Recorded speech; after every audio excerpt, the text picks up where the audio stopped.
ከርቀት ስተኝ እየሮጠች ነው የመጣችውና ሰው ካቀፈኝ አይደለም ካስጠጋኝ ረጅም ጊዜ ሆኖታል። ጥምጥም አለችብኝ። እንባ አይኗ አቀሯል። ስለጠበቅኳት አመሰገነችኝ እና እኔም ረዳቱላ መሰለኝ አመሰገነችኝ፣ አቀፈችኝ። ከዛ ወደ ደብረ ዘይት ወደ ሀገሯ ይዛኝ ሄደች። መናኸሪያ አካባቢ ትናንሽ ቤቶች አሉ። በየአይነት ገዛችልኝ። ጥርግ አድርግቼ በላው። ተርቦናል እኮ እና ከዛ ሁለት ምርጫ አስቀምጠችልኝ። አሁን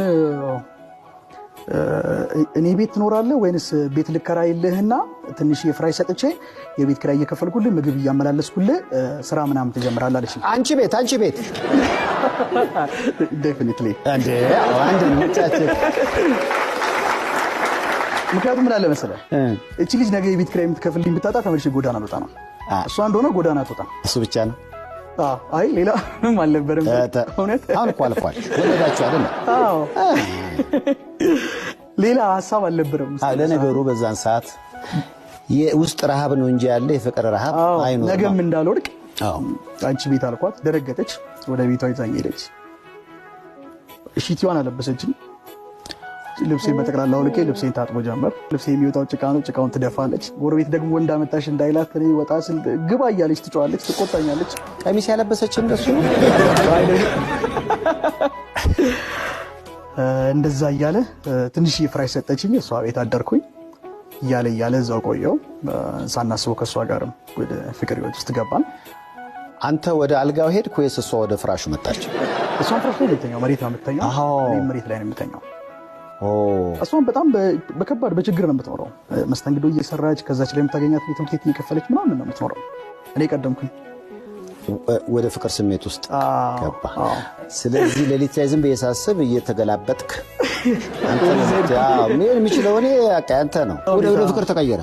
ወደ ፍቅር ተቀየረ። እኔ ለባለቤት አድናቆት አለኝ። የጎዳና ተዳዳሪ አጥባ አጥና ከዛ ይሁን በዚህ ላይ ደግሞ ሳይኖራት የዓመቱ ምርጥ አፍቃሪ ብያታለሁ። ምርጥ ሚስት። በዚሁ አጋጣሚ እንደሆነም አንድ ቀን በጣም የምትወደው ምግብ ምንድን ነው ስትለኝ ቀይ ወጥ ስጋ አምሮኝ ነበርና ስጋ አልኳትና ቤት ውስጥ ስጋ መግዣም አልነበረ። እኔም አስታውሳለሁ። አንገቷ ላይ ብር ነበር። እሱን ብር ሸጣ ቀይ ወጥ ገዝታ መታ ያበላችኝ ጊዜ ራሱ አርሰው። ኧረ ምን አይነት ልጅ ነህ። ከዕለታት በአንድ ቀን ግን በጣም ራበኝ።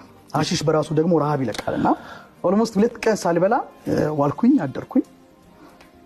በሶስተኛው ቀን ይመስለኛል እዛ መናኸሪያ አካባቢ አውቃቸው የነበሩ ልጆች ነበሩ። እነሱ ብር ከዚህም ከዛም ብለው ሰጡኝ።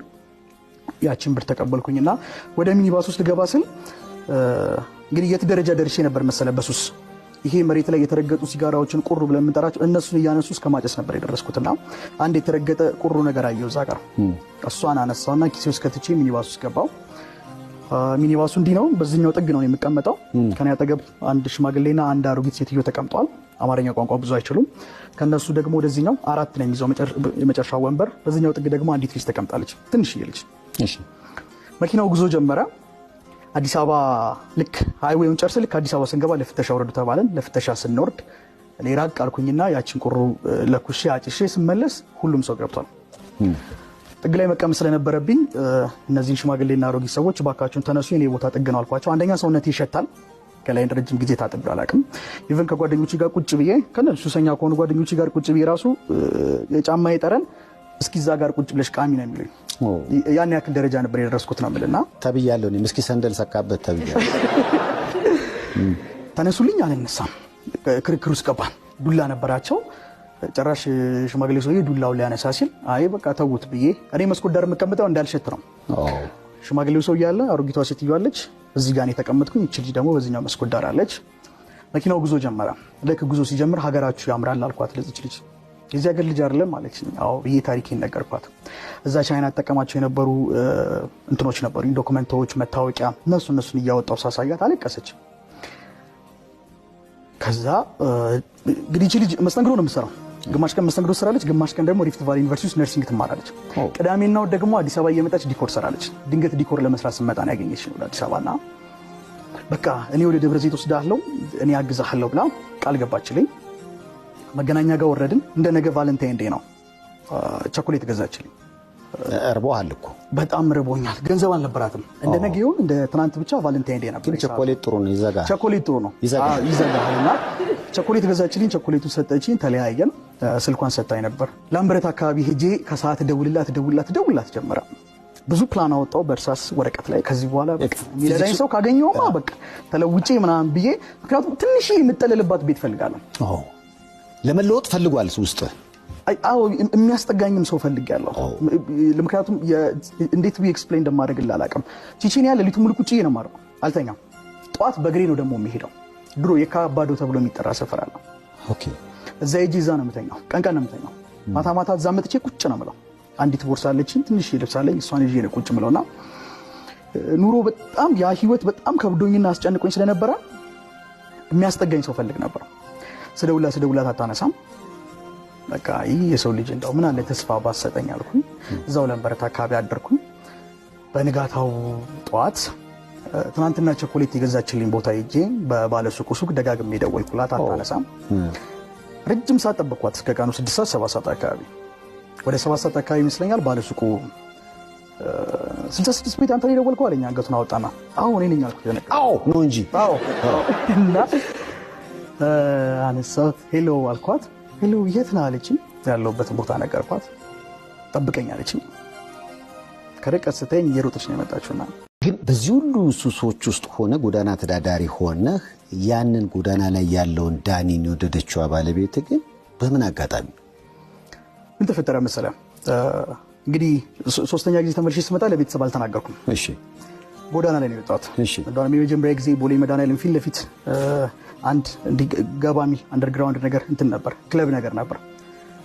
ፋራናይት ኦኬ። ስሙን በትክክል አላውቅም። የሸዋ አንደኛ እንደኛ እንናገር አንተ አልጋ ነበረው እዛ አካባቢ ቆሜ ነበር። ውጪ ነበር ያደርኩትና ውስጥ ያለውን ነው የምነግርህ እኔ ውጪ ነው የማውቀው። እዛ አካባቢ ነበር የቆምኩትና ማናጀሩን ባለቤቱ አላውቅም። ሰው በጣም ነው ሲለኝ በቃ ጎዳና ወጥቼ ብዬ ነገርኩት። በታክሲ ያዘኝና እዚህ እንኳን ልጆች ምናምን ያስቸግረዋል፣ ማታ የሚወጡ እንትኖች አሉ አይደለም ያስቸግረዋል። ወደ ቼቼንያ አካባቢ አመጣኝ። ምን አይነት መካሪ ነው? አዎ ስመጣ እውነትም ብዙ ሰው ይሽከረከራል። በቃ የሚነካም የሚያስቸግርም አልነበረም። አይ ቲንክ ከበደ ስጋ ቤት ይመስለኛል እዛ አካባቢ ያለ አንድ ስጋ ቤት። አዎ በተለምዶ ጭንቅሎ የሚባለው። በቃ እዛ አካባቢ ቁጭ አልኩኝ። እዛ አካባቢ ማድረግ ጀመርኩኝ ማለት ነው። ከለታት በአንድ ቀን እንደ ዱሮ አስጠናቸው ከነበሩ ተማሪዎች መካከል አንድ ተማሪ ያየኛል። በእርግጥ ብዙም ልብ አላለኝም። እኔ ግን በጣም ደነገጥኩኝ። እንደዛው ነው እንዲያይ አልፈልግም። አዎ አንደኛ ደግሞ ቤተሰብም እንደዛው እንዲያውቅ አልፈልግም። እሺ ስለዚህ በንጋታው በ35 ብር ትራንስፖርት ተሳፍሬ ወደ ደብረዘይት ቢሾፍቱ መጣሁ። እሺ ቢሾፍቱ መጣሁ። ቢሾፍቱም በዚሁ በሱሱ በጎዳና ተዳዳሪነት ቀጠልኩበት።